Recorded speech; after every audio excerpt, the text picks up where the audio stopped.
남자는 나이가 먹어도 수소를 들 힘만 있다면 그 생각을 한다. 네. 그런 얘기가 있지 않습니까? 그 성적인 이 본능에 충실해야 되는 것이 옳은 건가요? 제가 학생들한테 그런 얘기를 합니다. 제가 동물행동학에서 주로 번식에 대해서 많이 강의를 하잖아요. 그런데 꼭 이 얘기를 합니다.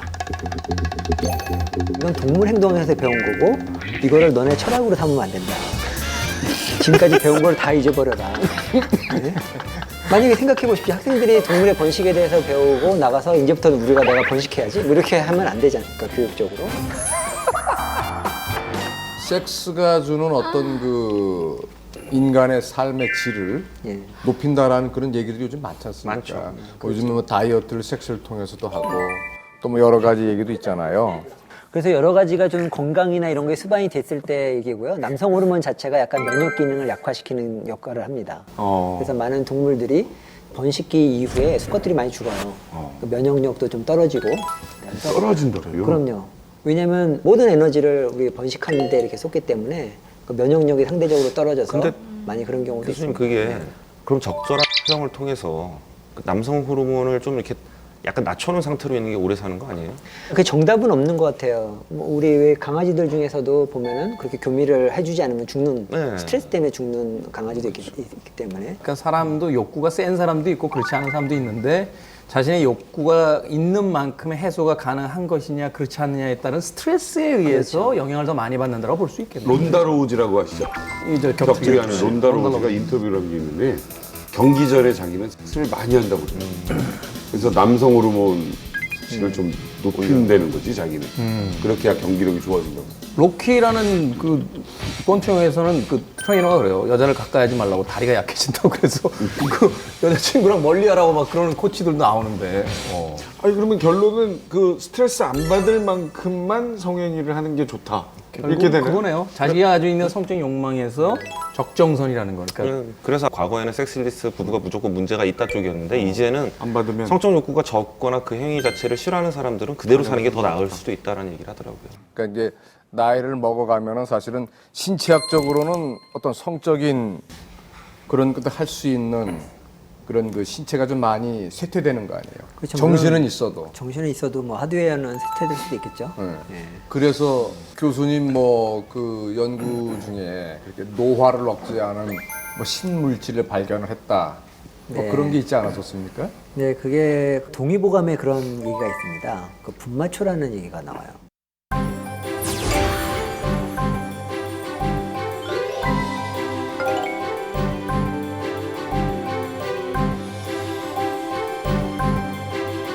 분마초. 분마. 말을 분발시킨다. 분마. 예. 일종의 그래서- 불도장 같은 거. 예. 그 동의보감에 보면 그 분마초를 먹으면 말이 그 쓰러졌던 말이 이렇게 일어나는 거예요. 그래서 분마초라고 얘기를 붙였는데 희한하게도 그게 사람한테는 효과가 알려져 있지가 않아요.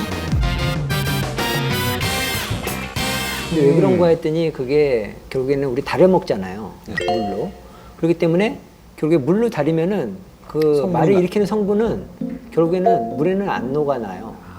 그래서 물은 사람이 먹고 그 찌꺼기 진짜 중요한 거를 말이 먹어가지고 효과가 있었던 거죠. 그래서 그 말의 추출물에서 봤더니 어떤 베타라파촌이라는 굉장히 그런 물질이 있어요. 그래서 이 물질이 그 운동이랑 소식을 모방하는 효과를 가져옵니다. 그러니까 제가 운동이나 소식을 안 해도 쥐한테 먹이면은 얘가 살이 빠지고 근육이 생기고 그다음에 수명이 어느 정도 증가되는 효과를 얻을 수 있었죠. 아직 상용화는 안 된다. 할 필요가 없는데요. 실험하면 안 돼요? 그게 굉장히 많은 음식물에 들어가 있고요, 이미. 사람들이. 이미 그 성분은 무슨 풀이 아니에요? 분마초? 그렇죠. 거기 가장 많다는 거지. 그 성분. 예, 다양한 그 식물들에 있고요. 우리가 이미 먹고 있는 성분이고 뭐 예를 들면은 특히 이게 제일 많은 게 그 라파초트리라는 그 남미의 그 나무하고 그 동양에서는 그 단삼이라는 그 식물에 특히 굉장히 많아요. 예, 그래서 그런 것들을 이렇게 추출물을 쥐한테 먹여서 이제 저희가 실험을 했었죠. 노화 방지 이렇게. 그 효과가 결국에는 소식이나 이제 운동을 모방하는 효과이기 때문에 운동이나 소식하실 수 있으면은 이제 그렇게 하시는 게 제일 좋고요. 근데 그게 안 되면은 다려 먹어서라도 다만 근데 혹시 운동을 못 하거나 뭐 소식을 하면 안 되는 경우도 생기잖아요. 근데 그런 분들한테는 좀 도움이 될 수도 있겠죠. 근데 이 나이가 들어서 그 체력이 떨어지고 성적인 욕망이 떨어진다는 건 굉장히 필요한 것 같아요.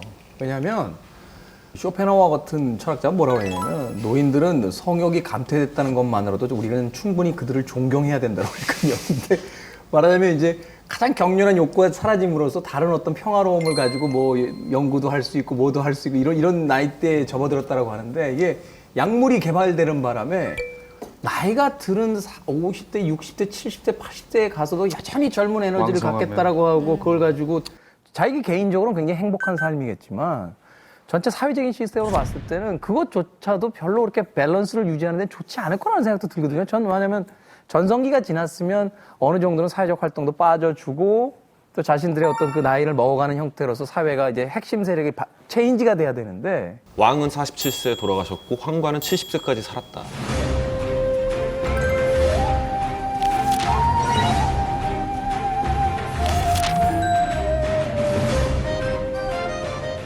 그러면 과연 나는 장수를 위해서 거세를 할 수 있을 것인가? 야, 성욕을 포기하고 오래 살 수 있을까? 성욕을 포기하고 오래 사실래요? 저 올해 47세예요.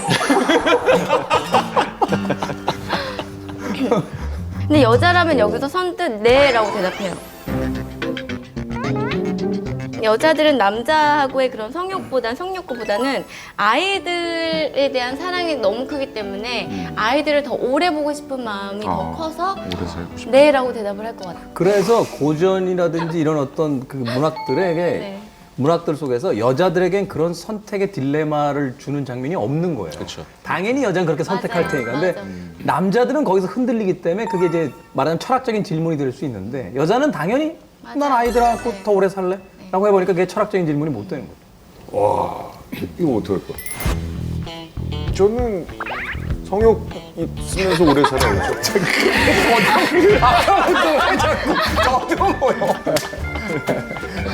둘 다 포기할 수 없어요. 그러니까 순리대로 사는 게 제일 좋은 것 같아요. 맞아.